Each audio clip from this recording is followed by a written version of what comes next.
So I still have a firm belief that Jesus was a real person, and some of the stories were very true, such as him flipping the tables and, you know, basically, he wasn't an antichrist, he was an anarchist. But, you see, 33 vertebrates. The flood is the rushing waters, separation of the Red Sea, the emotion, breathing techniques, take you to the peak of the mountain, the pyramids, the center. And what you think is darkness and shadowy figures that you're passing through are really just, you're in a tunnel. You're not in a vast open space. You're in this tight space that you've been in, but you've been moving this whole time. All you needed to do was assure yourself of that faith, that you are worthy. In the representation, I mean, Jesus literally had to be crucified. I believe that's part of the spiritual representation, because even in the Egyptian text, some of the old scriptures, when they're talking about Vestard, the cat feline goddess, it's funny, like the universe sacrificed its son because we pulled it away, struck it into forgetfulness, but only when the sun sets. Sit a Zen resonance in your residential area, in the home, in the temple, and inside. When the sun sets, then the sun rises, so you can illuminate. Think about it. Most of the artists, even most of the scientists, some of the most insane people that are veered as, geniuses and shapers of minds, they had major issues. Specifically nowadays, going back to the old scientists and stuff like that, opium use, madness, staying inside, reclusive. Nikola Tesla, his 369, they say he would circle a building 3 times before he'd go in sometimes. But specifically nowadays, like, we idolize these druggies and, these rappers and artists who, even country music does it, who get on the mic and they pour out this expression,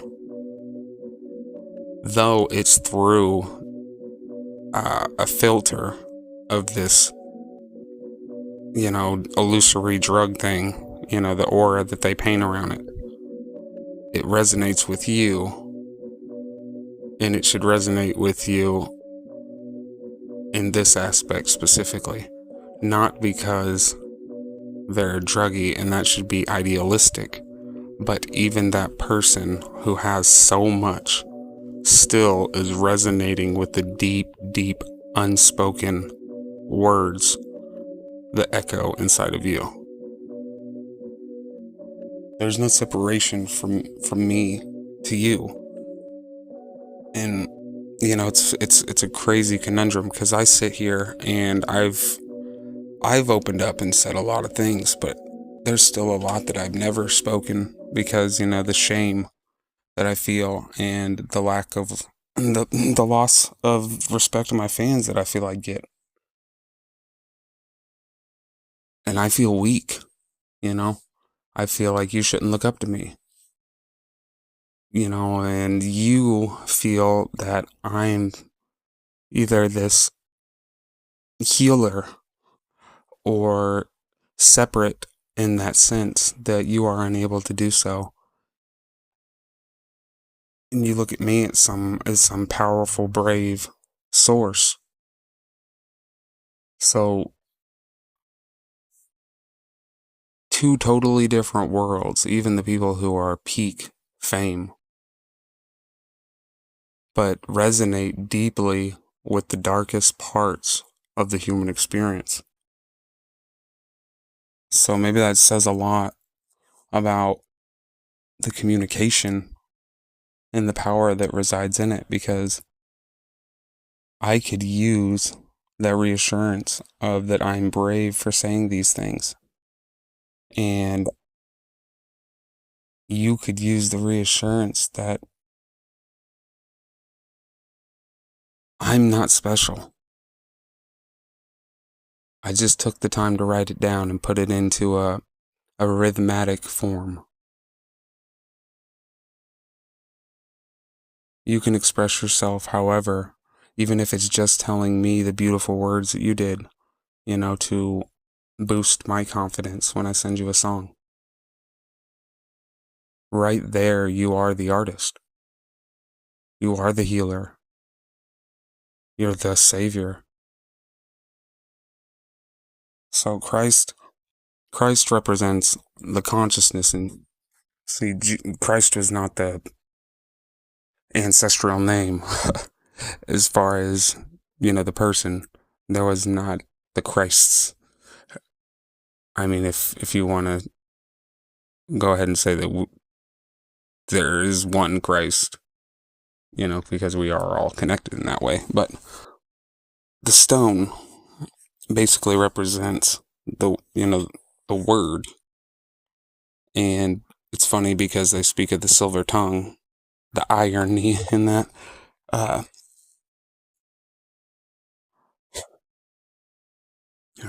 Titanium, Titan, right? You pull the sword from the stone. King Arthur, author, right? Of the Round Table, and the Knights in the Templar. And we know that we're made up of elements. So I believe that there's something significant between arithmetic, the math of how the chemistry works with our elements, along with breathing techniques in a rhythmatic form. The reading and writing, because writing is a very powerful tool. It's basically a bridge between you and your spiritual self. So reading or writing, arithmetic, and taught to the tune of a hickory stick. There's lots of knowledge and stuff that's in plain sight. So I am not separate from you. I just have my filter has been less caught up with the gunk of this world at an early age, and I've been able to stay in that place. So basically I get to transmit 10 tracks in my mind, right? So I like to think of it of the collective. I get these pieces of all these different people and their thoughts, and that's why I'm able to resonate. And we know with the table of elements that there is a list of numbers going up and a list of numbers going across, just as if we were searching across a map, navigating. And I believe that the cross of those two things involved with those techniques is where the pirate finds his treasure in his chest, right where it crosses at the crucible, reaching Christ consciousness. Now, this is a 3-day process between the 33 vertebrates and the holy dew, or the DMT discharge, basically, matching the covenant going up the stream, the ark going up the stream, the flood. So that would represent the crucifixion, and it went silent. Christ consciousness went silent for 3 days. And we were not heard. You could not hear yourself, right? That's the representation. And then the stone, remember where we're coming from? That heart of stone, he moved past it as if the same of using that silver tongue to pull that sword from the stone, moving it, and Christ lived again. All we need to do is remember and wake up. I'm not separate from you. You are a beautiful, ever-expansive artist that shapes minds along with mine with every interaction. Every action has an opposite and equal reaction, right? Why don't we start looking inside? We have a universe existing inside of us, right? We have all these different archetypes that represent personality. We are not just one personality, right? It's a tale. It's like the one of two wolves. And guess what? The devil is just as crucial in that development. Don't let your devils defeat you. And don't try to defeat them. Understand them. Let them teach you. And move to the frequency of your own content, of love. May we all rise and move that boulder together. And may we create a beautiful world.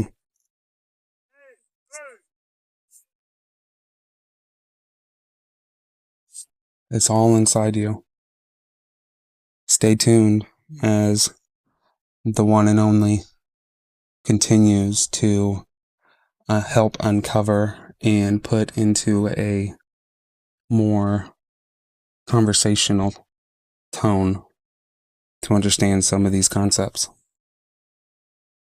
I'm somebody who has always found significance in the correlating themes across all these subjects. With my ADHD, it's given me a blessed ability. So I want to use that blessing to be that blessing. So if I gotta be alone, then I will be alone. That is when time starts to really make sense. Be blessed, be kind, be you. Much love from the one and only to the one and all.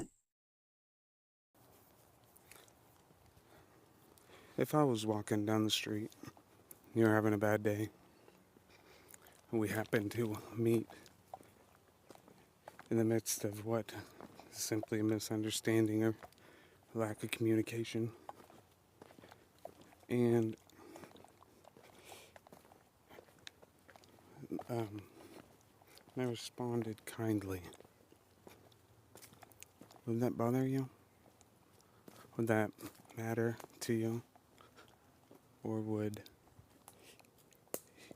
you just think I'm some airheaded, non-self-aware to one's pain? I can never live that life. I must be a silver spoon, cornbread fed, country dumb kid. Huh? Okay? If I told you my father was never around, would you still think my life was divinely blessed? Okay. What if I told you, because all these things that a single mother was trying to deal with, it put me at a disadvantage emotionally and supportively, and she wasn't always around as much. My dad made promises of coming and never showed up. If you found that out, would that matter to you? Would that make the smile that I gave you any more impactful? Okay, what if we went deeper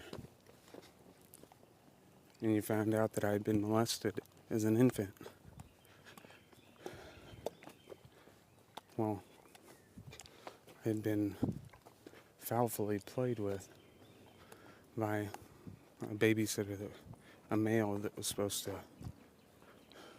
be someone we could trust.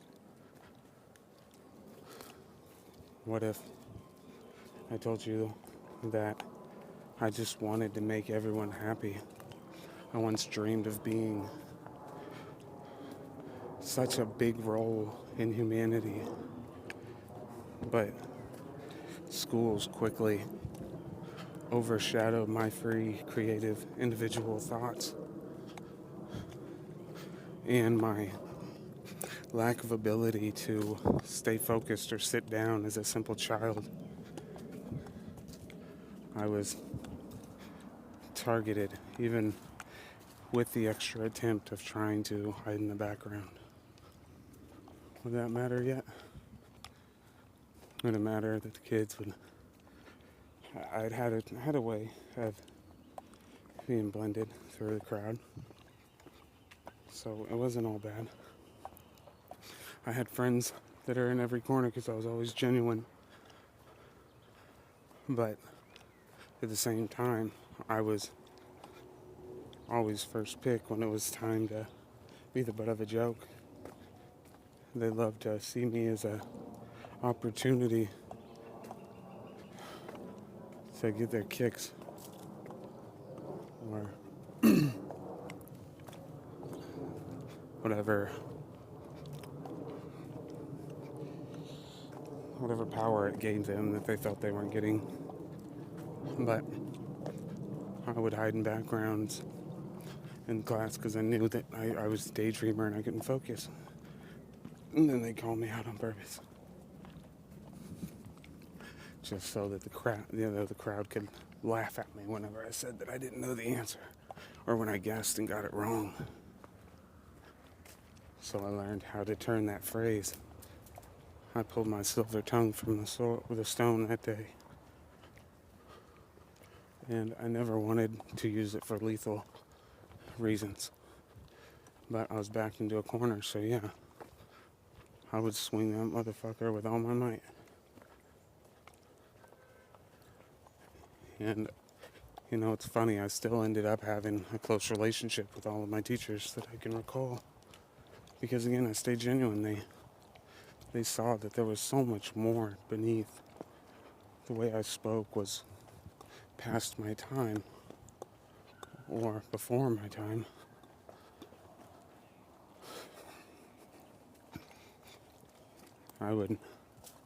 My mother had a brief period where she was dating women. So at one point we were living in an apartment, a 2-bedroom apartment. So me and the other girl's kid shared his room. He didn't like that. He was my sister's age, about 4 or 5 years older. So he loved to be mean to me. And he would mess things up and then tell me that I should clean it, or he's going to go tell his mom that I did it. And I'd gotten in trouble that way before, so I knew it wasn't just bullshit he was saying.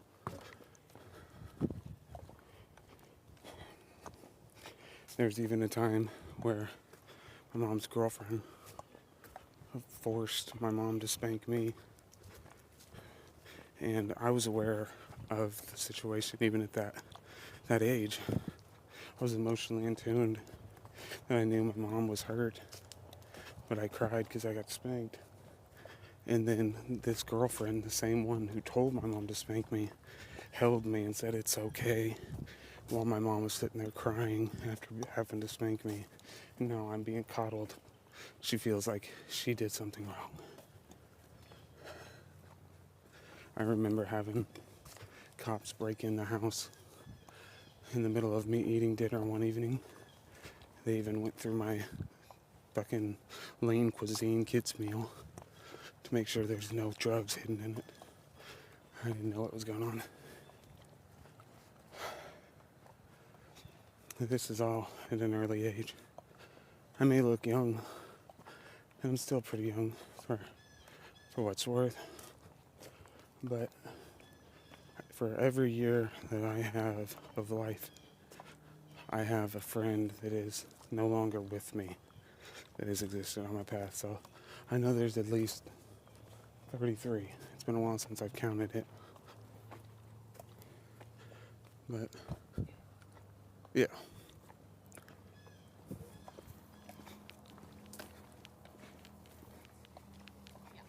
Hey guys. Hello. How we doing?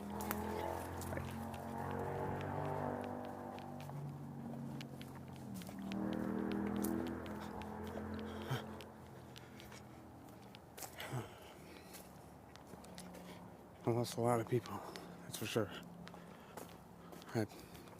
I've still been able to keep count though.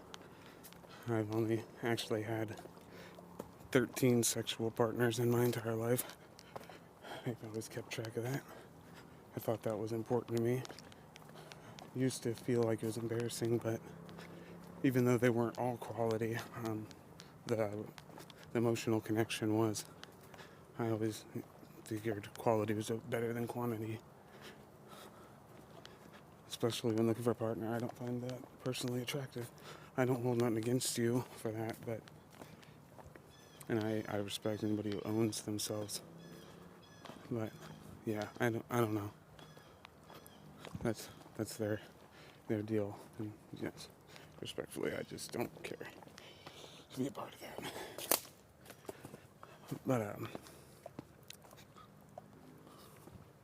I went way far.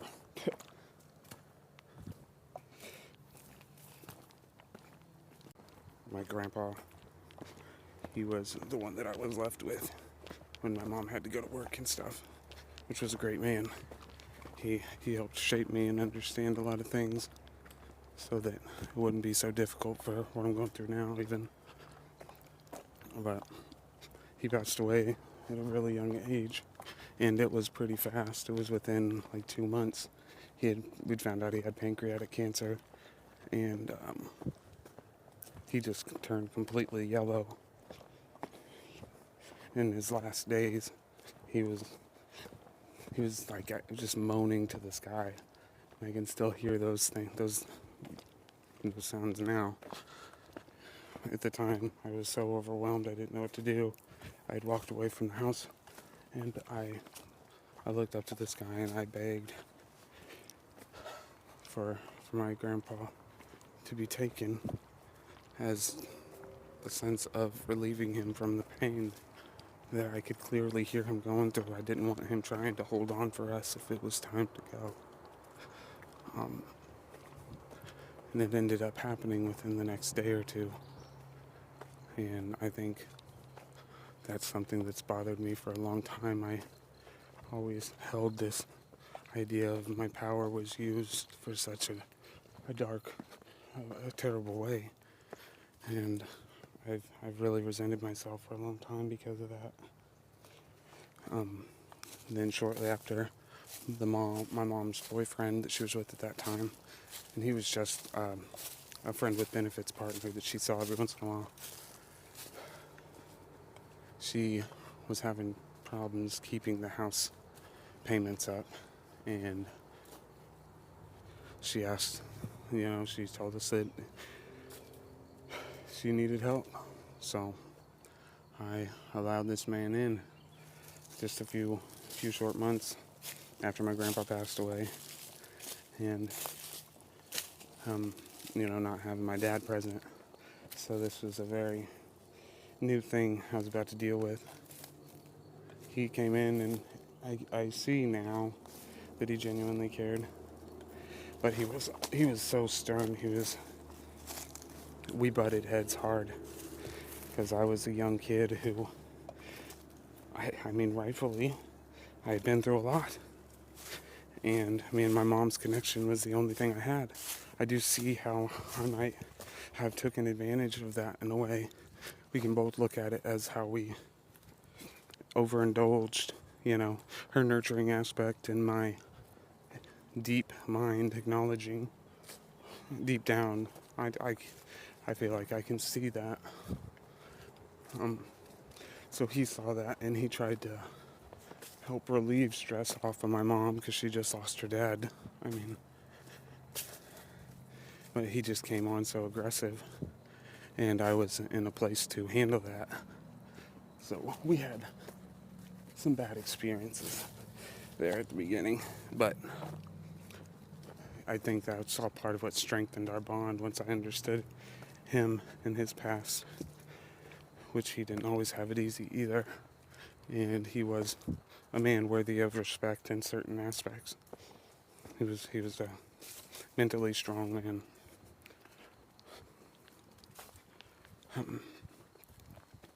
But there was a time when we were arguing and I was really mad. So I had the idea of that power that I had and chose to say something very angrily, knowing that it was all out of anger. But then like a year and a half passed.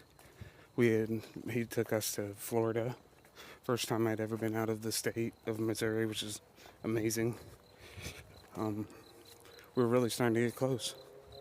And karma really bit me in the ass, I felt. I don't know if it's like that or not, because I try not to. You're always meant to be where you're at. But this just added to that feeling of the power I had for dark things, that I just carried the weight of blame and resentment to myself for so long.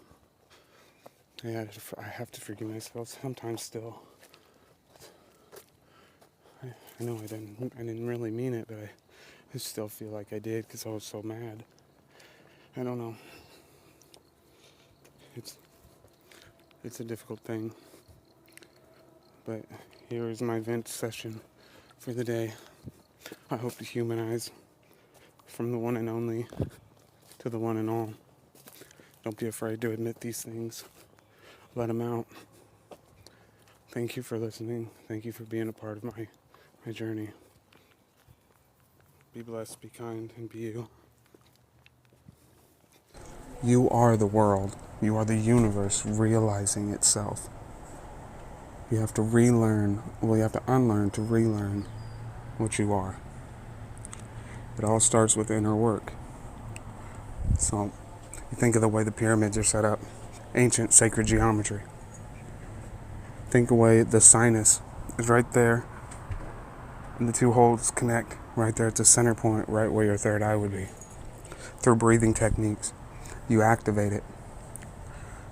It's the same as how molecules take positive and negative to attract and combine with others. It's the same way as you balancing yourself and realizing no separation between you and the universe. Once you do that, that is when you start to reenact with yourself. The universe will start to interact with you the way it is meant to interact with itself. But the goal is to make it so amazing or complicated that you forget that you are the creator. God's often embodied different beings or objects throughout the Bible to present themselves to the prophets. Do you understand all that? Jesus spent 18 years studying with a monk before he was 33 and ended up actually becoming what the prophecy foretold. Why isn't there anything about Israelites coming out of a forest in any of the Egypt history books or anything like that? Egypt, one of the most well documented of history, has nothing about, because the Pharaoh's in here, it's inside. Moses and crossing the Red Seas, there's nothing about chariots penetrating through the Red Seas or their tires getting stuck in the wet mud while traveling through the part, because it's in here. It's the Red Sea of emotion. that when you're doing your breathing techniques, is right as you're starting to break that sense, your fears and your doubts and all of your emotions sink in and overflow and overwhelm through your stillness and through your faith. You will part those Red Seas, and there will be a narrow where you shoot through, and the veil, the temple, inside the temple of Solomon, the veil becomes lifted once you stop separating yourself from everything else around you. And faith becomes knowing. Let's see, where do I start? 93. Me. All three personalities, this trifecta. Born 93. 9 pounds. All head, all me. Even from that day, even though I couldn't recollect a thing that I was thinking or what I'd say, I know that soul was there. There was an inner flame. Because I still see marks on my wall from where there still leaves a stain. Burning inside. Thought burning my brain. No, now purified. I see one and the same. I see my face in your face. I see my eyes in her wise. I see my anger in nature. I see flavor. And I thanked her. So I remember my first conscious thought. 5 years old, I don't know what I was in the middle of doing. I just remember to this day how it happened. It just hit me. I was a conscious being all of a sudden, and I was in the middle of taking steps from my living room and going towards either my bedroom or the hallway. It's when I came to, and I was like, what am I doing? And I'm like, well, my mom's a great mom, okay? But because of the absence of my dad, she had to work a lot. So, rather it was she was caught up in her own pain that she never really showed or acknowledged. She was busy. Not to say that she neglected us. I think it was an overall accumulation of things that was going on that I just couldn't understand. My dad, it's not necessarily that I was excited that he would ever come visit me. It's like you don't know about the cookie jar until they say don't take no cookies out of this jar. And he didn't have to call me to say he was on his way. I think that was something that definitely left a mark on me, because I remember watching the transition of Tanya being excited and me not really acknowledging it, to me finally getting excited and her telling me he's not coming. And going to school, I was by all means, I wasn't poor. I had nicer things than some of the other kids in my class, and I would never say that I was low class, but I had my own style. I like to wear, cartoons on my shirt all the way up until 9th grade, So, there was the ones who had the ego trip from seeing an opportunity to call out somebody's authenticity, you know what I mean?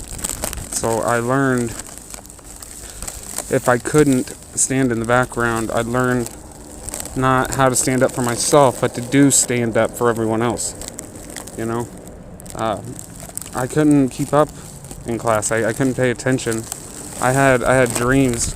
I don't remember everything that I thought, but I remember, even as a kid, I had thoughts of I was going to do something big one day. And I loved that movie, Hercules. And I've often dreamed of a far-off place where a nice warm welcome will be waiting for me. I'd go almost anywhere to find somewhere I belong. So I didn't know exactly what I needed, but I think, there was something that I probably needed as a child. I mean, as any child would need at that point. and I guess I wasn't getting it, and what I was getting was negative, or not exactly the results I wanted, and just trying to fly under the radar, I would be called out by teachers as if they were trying to make me the jester of the courtroom, you know what I mean, whenever it was time for a good laugh. And I know David's probably not paying attention, even though he's not bothering nobody. Let's go ahead and call him out and make him answer the question aloud so that all of his peers can see how he's not at the same pace as they are or whatever.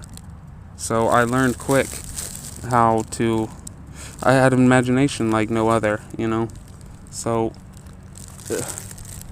I loved words, I loved metaphors, I loved wordplay. Even as a kid, when we were reading this book in class, it was called Class Clown, and coincidentally it was a blonde-haired kid named Davy, and everybody said that was me. There was a part where she's trying to do her lecture on the chalkboard, and every time she turns around and starts writing, he spits some spit wads at the board, and after a few times she finally snaps, and she goes over to him and she says, this is the last straw, Davy. And everybody paused, and he said, no, it's not. Pulls 3 more out of his pocket, and yeah, it was funny. Everybody said it was me, and it was a laugh, but I didn't feel like I was being made fun of. I took pride in that. So I was class clown. I mean, literally, that was the book. So I embodied that.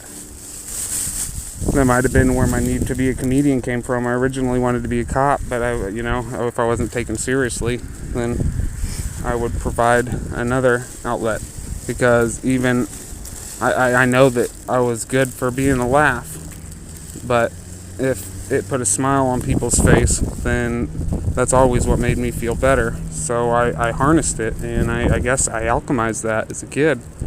I didn't care if I got you to laugh, or if I could twist a word, twist a tongue back at you for calling me out of spite, then it is what it was. But it got me in trouble a lot. I had multiple therapists. I had problems speaking my R's up until, older than I should have been. I was saying wound the wugged walk, the grown boy in my class. And I had multiple therapists. They put me on Ritalin for my ADHD, and I remember at one point even that they were like, it seems to be working. We're still going to up the dosage just a little bit more, just to make sure that we put him at that right spot. And it was like they doped me up so much they ended up having to prescribe me Ambien, because they had me so doped up that my energy was, counterproductive, and I would just focus in on something. I'd draw, though. I wasn't focused on school. It wasn't interesting to me.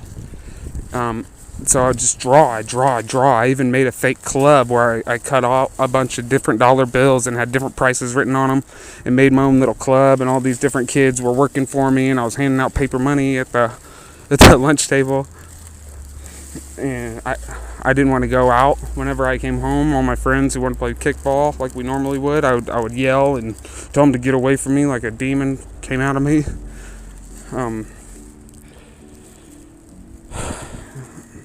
Then there was my sister tried to commit suicide with her Ambien pills.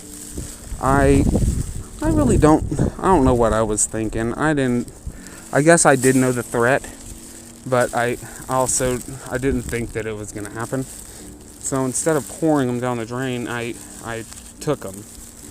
And yeah, it did not take long before I was hallucinating like a motherfucker. I was just laying in bed, and then before I knew it, my eyes were closed, and I opened up, and I was on my knees on the floor, just stabbing this skeleton Halloween decoration.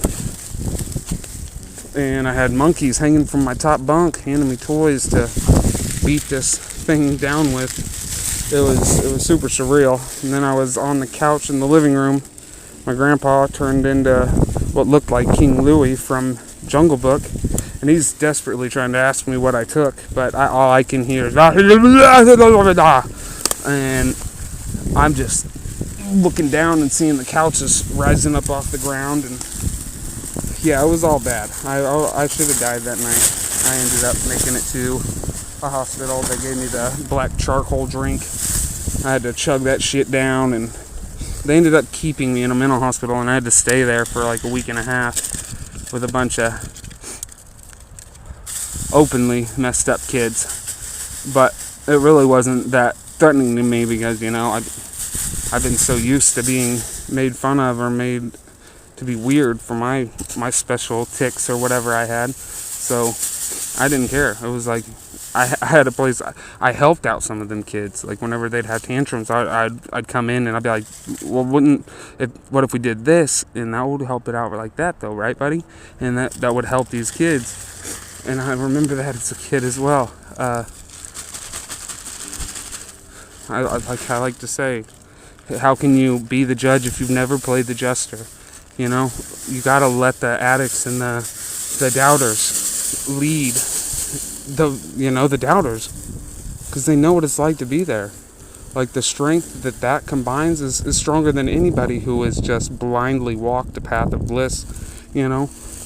That's why they say the cursed, or the ones who've been through the worst and turn back, are looked at it with more favor in the eyes of Source, because that's a lot harder. It's easy to just keep on going in the direction you're going if you've never had a distraction along the way or a fall. But yeah, Even around the age of 18. When my mom was temporarily working at the KFC there in Excelsior, my sister Tanya had worked there for some years.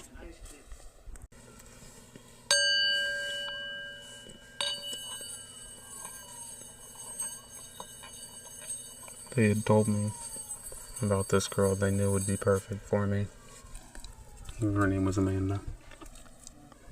So it wasn't even until maybe 2-3 years later, I was less than about a month away from my birthday, because it was early December. My 21st birthday was coming up in January. And I had just got the job there at KFC because I had been going through some things, and I ended up having to stay with my sister, so she helped me get a job up there. And I remember I had been there for like a good 2-3 months. Already got to know everybody real well. There was a liquor store right next door, and the lady that worked there, her name was Jen. She was like a few years older than my sister, which is 5 years older than me. So, she was an awesome lady. She's real cool. Almost like a bro or a mother type figure, the way that we would conversate every night in between my struggles at work and the drama and all that good stuff. And I remember the very first night that I saw Amanda. She came bouncing in, giggling and talking with Tanya and AA, the other Amanda. And I was just captivated by her eyes. And I had forgot that I actually went next door and told Jen this until after me and Amanda were dating. Well, I'm getting a little off track, but she ends up telling her when we were there. She's like, the first thing that this young man said to me the first night he saw you? He walked in there and said, "Jen, tonight I saw the eyes of an angel." And yeah, so she was real cool. But the first night us working together, I was in the back doing dishes, and I've always been a shy person. she ended up coming up and talking to me, and we were hitting it off. I'm always an overextending hand, so she ended up giving me her phone number, and later that night I had caught her crying, talking to the girls about some dude she was dating, Aaron or whatever. And Amanda ended up telling me later that she had noticed my expression on my face as I was watching her. I was really upset that somebody could have her, somebody I thought that was so beautiful, questioning her worth, you know what I mean, or what she deserves or something. So we had talked for a few nights, and I had invited her to my Christmas party that I was having at my apartment. It was my very first apartment. I'd been there for maybe a month. So I was throwing it at my apartment. My mom was going to be there, my brother and nephews and all that good stuff. And she was in trouble. Our age difference was, she was 17, about to be 18, and I was 19. No, I was 20, about to be. I hadn't realized how much of a difference that would make yet. She had just gotten back home from whatever had happened between her and her parents. And one of the nights I was texting her, she stopped texting me out of nowhere. And then her stepmom ended up texting me back to tell me that she had a bag of sin or something that she had smoked with her younger sister, and she was trying to choke her out or something. They were spazzing out, having a bad trip. So I talked to her stepmom for a little bit that night, and she ended up kind of liking me, because I obviously was a switch up from her natural selection of guys. The next day after she got home from the hospital, she was in so much trouble, and it was the day of my Christmas dinner. So, playing Captain Save a daughter who did not want to listen to her parents, I went out and I got her. I went and I met her uncle, because that's where she was. I shook his hands and I let him know that I was an ultimately respectful person. And as long, if there was even a question if it was okay, I wouldn't just show up to their face and do that. And I think I earned some respect from him after a little chat. But, she moved in, and without too many semantics, we consummated that night. And, it was like a month away from my birthday. And on the next day after my birthday, I found out that she was pregnant. The dude that she was dating before had some bullshit problem that he had with me. She had her brother come and stay the weekend while I was working before, which was actually her stepdad's son, so no relation. Without being too explicit, it was, maybe innocent now, but come to find out that experiments were played of anatomy when they were younger, so you just kind of know some things. And sure, I was shocked whenever I found out that she was pregnant. But from the day that she moved in there, when her dad called and was upset, I asked her if I could take the phone and try to communicate with him, because my goal was to let him know I was not holding her captive, and I didn't go out there as an action to spite him, but if anything, he knew that she was safe, and whatever he decided to do, her best intentions were my goals. So, even though, of course, he had to play a hard ass, because he was arguing with his daughter, and all that good stuff, it wasn't that bad. But, so within the next month, her birthday was February 19th.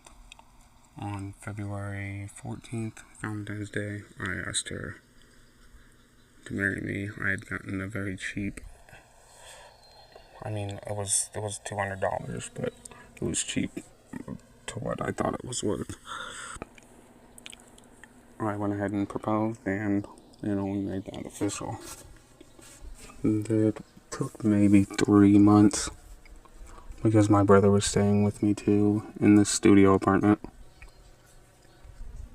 that it fell. It was swept out from underneath me. I couldn't hold it up.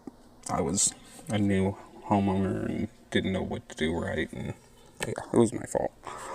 But, I never really started to think about how much I might have potentially damaged my brain or my mental thinking, my memory. Because I remember a lot from my childhood. But I spent so long in this place, of despair and just knowing that despite how much I wanted things to be better, that my life was just going to be all sad. Or, I was going to either end up in a mental institution or I was going to take myself, you know what I mean? So this thing I'm about to say, as I'm trying to walk through my childhood again, there'll be things that I say that I'm just trying to, I guess, get out of the internal so it can stop affecting my external so bad. Nothing that I say will be specifically as remorseful towards anyone in the situations. They are just the roles who played the parts, Life's a big stage, so I love actors, even if they play the asshole. So even though I don't remember, there was a point where my dad, I have no memory of when we lived with my father. I think I wasn't even walking yet by the time my mom had left. And I guess it was because of a situation where he got a little too aggressive with me, despite all the times he had been aggressive towards my mother. That's when she called it, and she ended up leaving. One of her boyfriends, as I was learning to walk, every time of course, my big ass head, I was a 9-pound baby, and I was all head. So I was top heavy.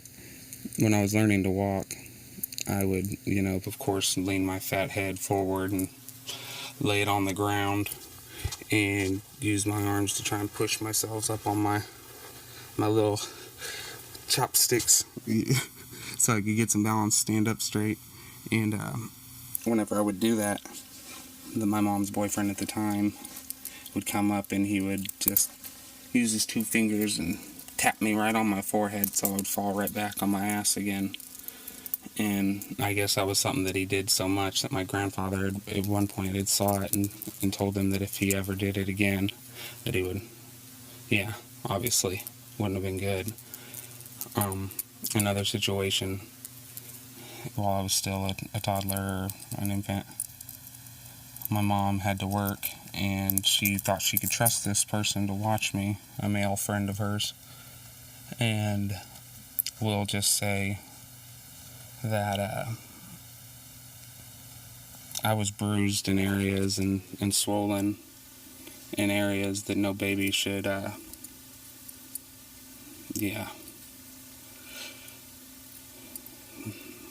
like penetration type deal. I don't know exactly what happened, of course.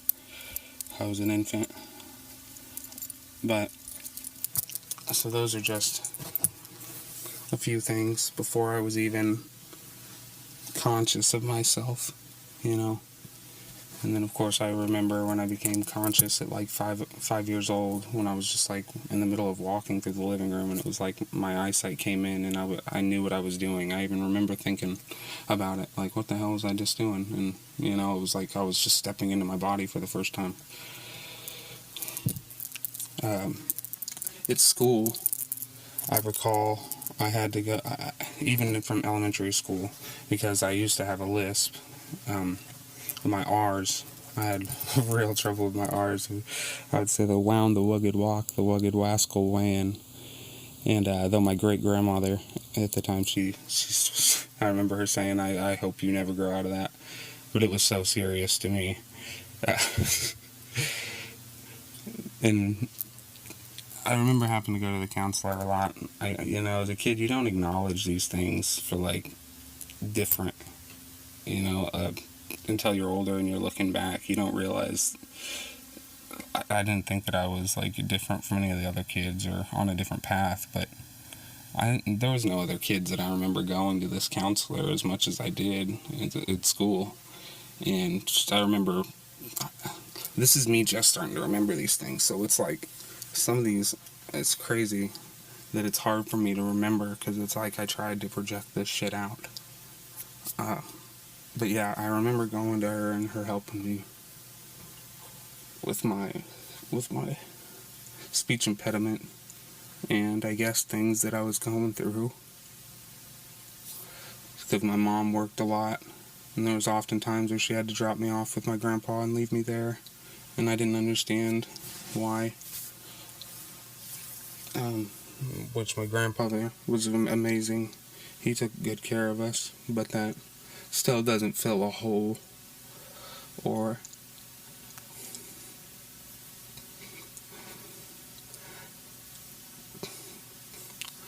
it still can't answer some questions.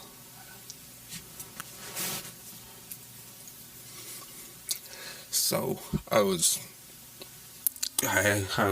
remember having multiple therapists, at least 3 or 4. And I remember one of them, we had to get rid of one of them because he had exposed himself to me.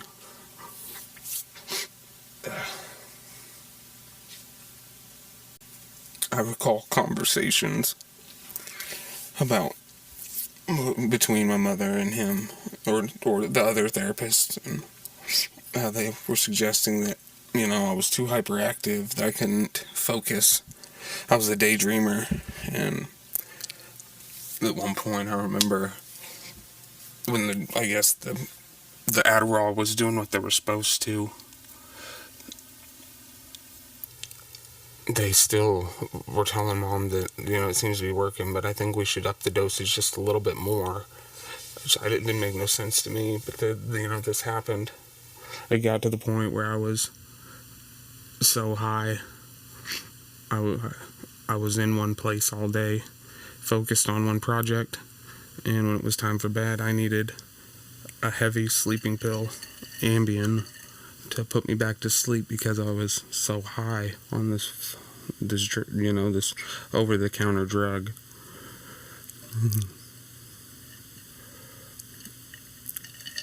I swear ain't no dope man hooked me up the way I didn't want to be hooked up, like those therapists.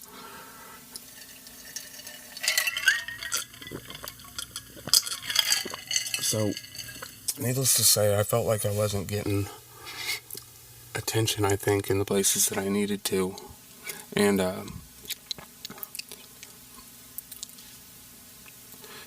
I wasn't trying to act out. Instead, I just ended up shelling myself. I tried so hard to just exist, be a part of the crowd. I wanted to be friends with everybody. I didn't care. And I did a pretty good job at it most of the time. But it was like me and the teachers had this thing. Because I couldn't focus, I wasn't able to keep up with the curriculum. Everybody was quick to say that I was moving too fast, but they ended up labeling me sped, or but I'm slow. I can't keep up with everybody, which didn't make sense. I had 10 tracks in my mind where most people have 1, I guess. 1 or 2. And it sucked. Because I guess I really did have a lot going on in my head between therapists and stuff. I guess I had things I was trying to talk about, but just wasn't trying to acknowledge it as a kid. Because I was just, trying to be a damn kid. So even in school, I just wanted to exist and be in the background. I, try and keep good with my friends and just exist and get through. But the teachers knew. I don't know if they were pushing me because they wanted me to do better or what, but it wasn't working. They would see that I'm daydreaming, and they knew that I wasn't focusing. They knew that I wasn't up to par with everybody else or up to speed at this moment. So I don't know why they'd always call me out in the middle of daydreaming and be like, David, you want to give the class the answer? As if I'm already not a kid who feels like he's slow, or that his father calls but says he's coming and never comes, and mom's dropping me off with my grandparent all the time, and I don't know why she, blah blah blah, and all this. I'm not angry or fighting back. I'm just trying to exist in the background. I didn't like being, the center of attention in a negative way, or in a moment where I'm unprepared. I didn't know how to act or respond. So, I guess, I've always been either a philosopher or a poet with words, because I've always been good at redirecting somebody's energy right back at them with the words they'd say to me. So that always ended up as a negative response in the classroom when the teacher instigated a problem with me when I'm just trying to exist. And I'm sitting there, this child, feeling completely alone and cast out, and then being put under a spotlight. And now I'm being in trouble because I used the little bit of wit that she wanted me to show against her or something, It was the only way I could get a laugh, and that was, I'd rather have them laugh at what I said than the fact that I didn't know what I was doing. Just so everyone knows, I won't go to the extent to explain the things that I have done to be involved as a father. But it's sad to say that if I did, I would be mocked, to feel as though I'm the one, or it's crazy for me to mention that, as if it's not the fact that it's crazy that I'd have to, but it's crazy that I'd mention it as if she makes me feel like that's an entitlement or something. That I know the difference. It's not an easy game that I play, and it's not a game that I was ever signed up to. I didn't know that I signed myself up for it. It's not easy. And I apologize if sometimes I don't get to paint myself for what it is. Sometimes people only listen to who talk instead of what's real, even if they know the difference.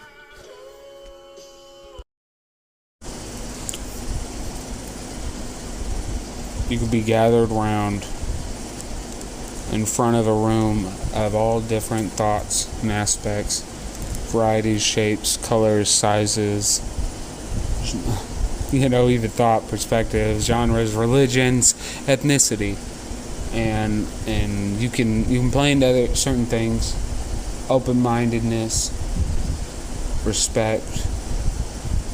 It's really crazy. You could have one perspective sit there and play into one thought that the other kind of don't understand.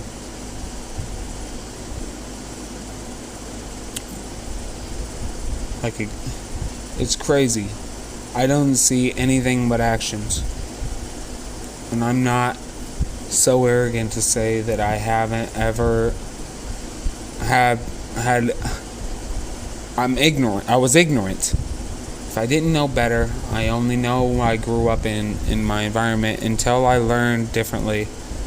Then I was ignorant, and I admit having unevolved and optimistic thoughts about some things. There was some stereotypes that came from that. You know what I mean? And even my own. I had to deal with it. I've had to deal with being the only white boy in a crowd and beaten because of my skin color, but that doesn't mean anything that I could understand about the history of other ethnicities, none even mentioned in specific. We all have gone through our own things, but I do understand what it's like to be judged by a simple cover of a book before taking time to read the inside. And even a title can throw you off from what the actual meaning is. You say sucking dick, and the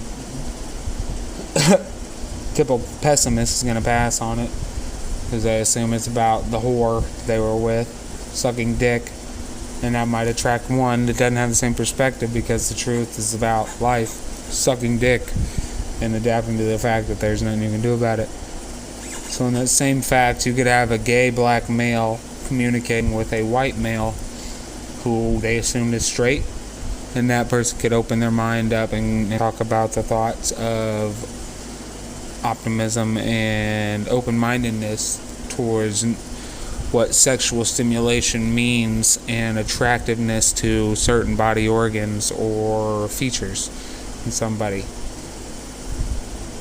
Whatever works for somebody works for them. The best way I could try and think of it is like even getting drunk or smoking weed or something, I guess. Like, you can smoke it out of a bowl, you can smoke it in a joint, you can drink whiskey, you can drink beer, you can drink rum. There's all different ways. But for somebody to be drunk and sit there and, that's like the same idea of being stimulated, and then hearing a different way of somebody stimulating or drinking to get drunk and shunning them for that thought. Like, what? You smoke it in a bowl? That's fucking terrible. But you smoke weed in a blunt and it gets you high, just like the weed that you choose to do that way. Like, you get to stimulate, you get to fucking climax, right? Why does it matter what way I choose to climax? We both agree that climaxing's cool. So right, we're talking about that features and everything, and the gay black male is okay with that, until the straight white male may say something that is not right or wrong. Like, again, I want you to understand, I am a folly. Again, I was a folly to thoughts I didn't know differently because I was never around until it was brought to me. But the same way I learned is the same way I was taught. My grandpa was born in 1950 or something like that, right? Either way, born into a world that wasn't so open-minded to shit like that. I don't think I need to further explain. But he still was able to say one thing to me. He said, judge somebody not by their skin color, not by the quality of the clothes they wear, or even the way that they talk. Judge somebody by the way that they treat you. Their actions make who they are. And in that same way, your actions will make who you are. So sometimes you can't help who someone is, good or bad. But you have to decide what kind of person you want to be. And treat yourself that way, and always be open and optimistic. And that's the way I try to be. Whether that is a damaged female who does things that's questionable than my moral codes or things I would do, or ethnicity or background, or just, you'll be a white dude who grew up in Ireland and fucking later moved to the Antarctic and was murdered. I don't fucking know. I'm just saying, I like to approach everybody with the same open optimism and let them prove me wrong. If they will, or if not, I love the opportunity for someone to teach me that there is a difference. And if not, I know that staying myself will be comfortable reassurance for me later. And if not, maybe the hopes that will teach them that not everybody is the same as the person that made them so dim-minded. So as I'm saying this, until that straight white person happened to mention something that conflicted their beliefs or the way they grew up. Like, I'm not saying that I don't know what that means. Like, I understand.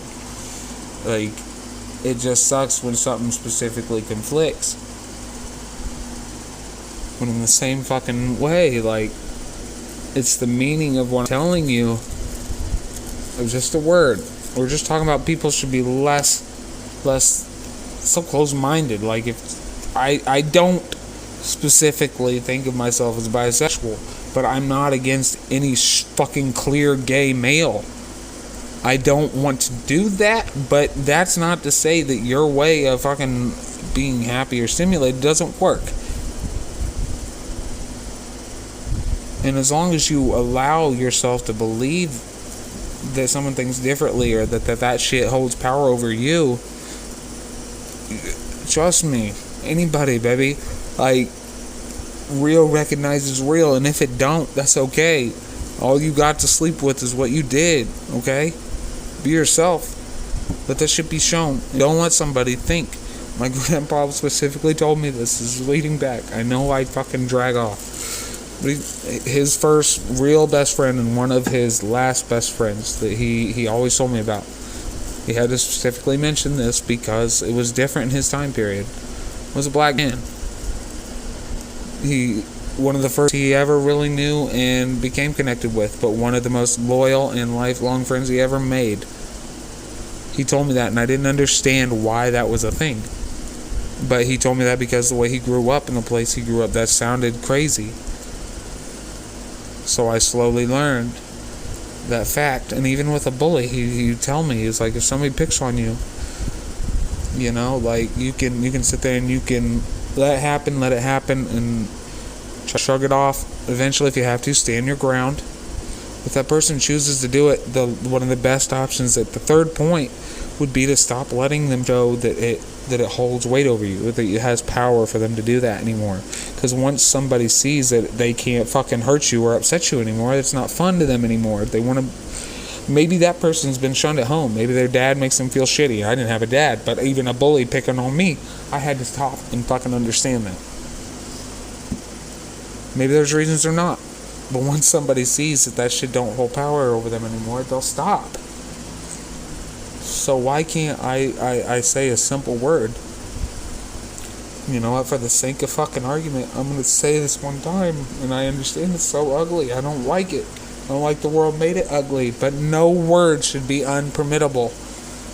The word nigger, the word fucking rice patty, the word yellow, the word pale face, the word cracker, ignorant, racist, bigot, anything, whore, cunt, bitch, pussy, not a man.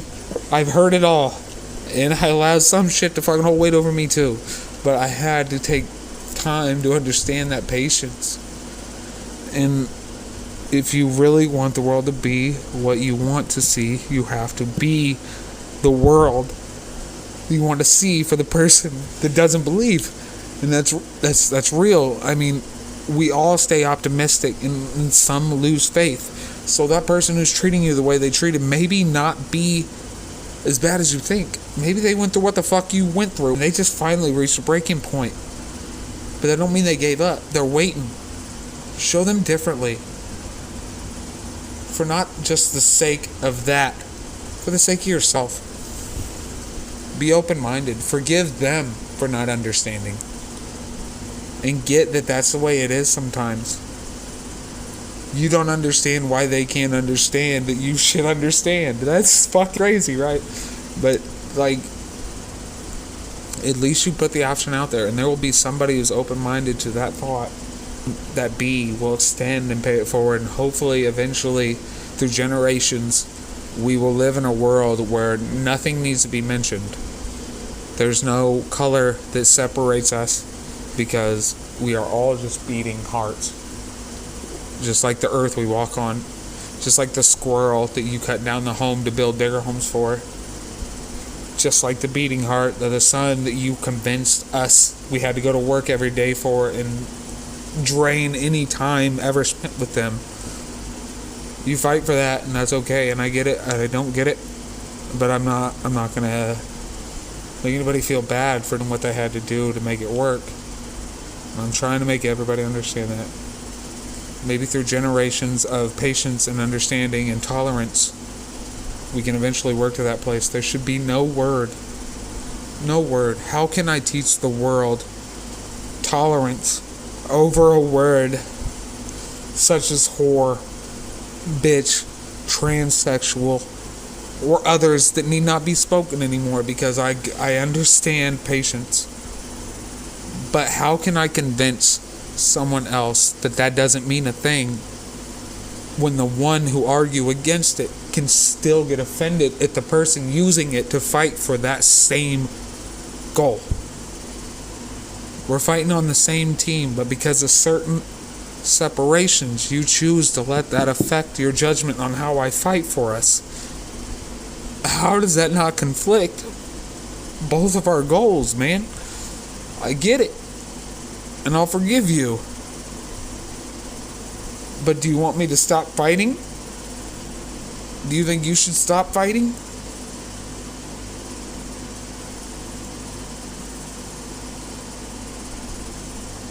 How can I teach the other ones that show hate to you that hate doesn't work as long as you let hate affect the love in your heart? Be optimistic until others conflict your ideas.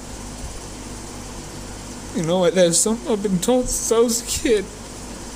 And all I'm fighting for is a goddamn world where we can all just fucking exist and be content with that idea. I don't need nobody to feel someone's right or wrong. Just be okay living in their skin. So you ask yourself, but I need not ask. Let's see, where do I start? 93. Me. All three personalities, this trifecta. Born 93. 9 pounds. All head, all me. Even from that day, even though I couldn't recollect a thing that I was thinking or what I'd say, I know that soul was there. There was an inner flame. Because I still see marks on my wall from where there still leaves a stain. Burning inside. Thought burning my brain. No, now purified. I see one and the same. I see my face in your face. I see my eyes in her wise. I see my anger in nature. I see flavor. And I thanked her. So I remember my first conscious thought. 5 years old, I don't know what I was in the middle of doing. I just remember to this day how it happened. It just hit me. I was a conscious being all of a sudden, and I was in the middle of taking steps from my living room and going towards either my bedroom or the hallway. It's when I came to, and I was like, what am I doing? And I'm like, well, you know, my mom's a great mom, okay? But because of the absence of my dad, she had to work a lot. So rather it was she was caught up in her own pain that she never really showed or acknowledged. She was busy. Not to say that she neglected us. I think it was an overall accumulation of things that was going on that I just couldn't understand. My dad, it's not necessarily that I was excited that he would ever come visit me. You know, it's like you don't know about the cookie jar until they say don't take no cookies out of this jar. And he didn't have to call me to say he was on his way. I think that was something that definitely left a mark on me, because I remember watching the transition of Tanya being excited and me not really acknowledging it, to me finally getting excited and her telling me he's not coming. And going to school, you know, I was by all means, I wasn't poor. I had nicer things than some of the other kids in my class, and I would never say that I was a low class, but I have my own style. I like to wear, you know, cartoons on my shirt all the way up until ninth grade, you know. So, you know, there was the ones who had the ego trip from seeing an opportunity to call out somebody's authenticity, you know what I mean? So I learned if I couldn't stand in the background, I'd learn not how to stand up for myself, but to do stand up for everyone else, you know? I couldn't keep up in class. I couldn't pay attention. I had dreams. I don't remember everything that I thought, but I remember even as a kid I had thoughts of I was going to do something big one day. And I loved that movie, Hercules. And I've often dreamed of a far-off place where a nice warm welcome will be waiting for me. You know, I'd go almost anywhere to find somewhere I belong. So I didn't know exactly what I needed, but I think, yeah, there was something that I probably needed as a child. I mean, as any child would need at that point. And I guess I wasn't getting it. And what I was getting was negative, or, you know, not exactly the results I wanted. And just trying to fly under the radar, I would be called out by teachers as if they were trying to make me the jester of the courtroom, you know what I mean, whenever it was time for a good laugh. And I know David's probably not paying attention, even though he's not bothering nobody. Let's go ahead and call him out and make him answer the question aloud so that all of his peers can see how he's not at the same pace as they are or whatever. So I learned quick how to, I had an imagination like no other, you know. So I loved words, I loved metaphors, I loved wordplay. Even as a kid, when we were reading this book in class, it was called Class Clown, and coincidentally it was a blonde-haired kid named Davy, and everybody said that was me. There was a part where she's trying to do her lecture on the chalkboard, and every time she turns around and starts writing, he spits some spit wads at the board. And after a few times, she finally snaps, and she goes over to him, and she says, "This is the last straw, Davy." And everybody paused, and he said, "No, it's not." Pulls 3 more out of his pocket, and yeah, it was funny. Everybody said it was me, and it was a laugh. But I didn't feel like I was being made fun of. I took pride in that. So I was Class Clown. I mean, literally, that was the book. So I embodied that.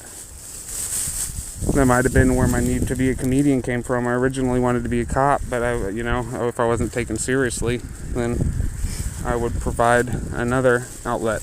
Because even I know that I was good for being a laugh, but if it put a smile on people's face, then that's always what made me feel better. So I harnessed it, and I guess I alchemized that as a kid. I didn't care if I got you to laugh, or if I could twist a word, twist a tongue back at you for calling me out of spite, then it is what it was. But it got me in trouble a lot. I had multiple therapists. I had problems speaking my R's up until, older than I should have been. I was saying wound the wugged walk, the grown boy in my class. And I had multiple therapists. They put me on Ritalin for my ADHD, and I remember at one point even though they were like, it seems to be working, we're still going to up the dosage just a little bit more just to make sure that we put them at that right spot. And it was like they doped me up so much they ended up having to prescribe me Ambien, because they had me so doped up that my energy was, counterproductive, and I would just focus in on something. I'd draw, though. I wasn't focused on school. It wasn't interesting to me. So I just draw. I even made a fake club where I cut out a bunch of different dollar bills and had different prices written on them, and made my own little club. And all these different kids were working for me, and I was handing out paper money at the lunch table. And I didn't want to go out whenever I came home. All my friends who wanted to play kickball like we normally would, I would yell and tell them to get away from me like a demon came out of me.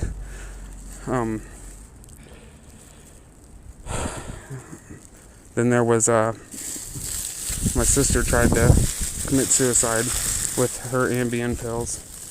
I really don't know what I was thinking. I guess I did know the threat, but I didn't think that it was going to happen.